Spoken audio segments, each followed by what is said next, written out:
नमस्कार मुलांनो, आज आपण ऐकणार आहोत एक शहाणपणाची आणि रोचक अशी गोष्ट, ज्या गोष्टीचं नाव आहे न्यायप्रिय राजा. चला तर मग सुरुवात करूया या मजेदार अशा गोष्टीला.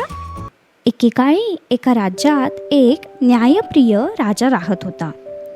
तो नेहमी लोकांना योग्य न्याय देत असे. एके दिवशी दरबारात 2 स्त्रिया आल्या. दोघीही रडत होत्या. त्या म्हणाल्या, महाराज, हे बाळ माझं आहे. राजा विचारात पडला. दोघेही बाळावर दावा करत होत्या.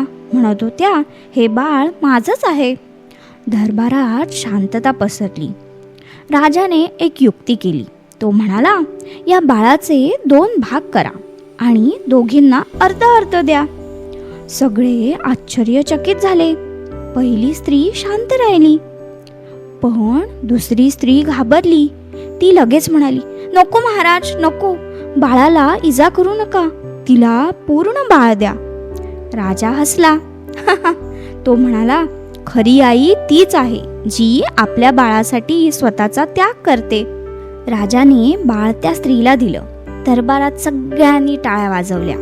तर मुलांनो, या गोष्टीतून आपण काय बरं शिकलो? खरं प्रेम नेहमी त्याग शिकवतं.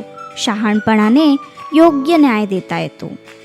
तर मुलांनो, कशी वाटली ही तुम्हाला गोष्ट आवडली असेल तर स्टोरी टाइम विथ ऐशू या चॅनलला सबस्क्राईब करा. या गोष्टीला लाईक करा.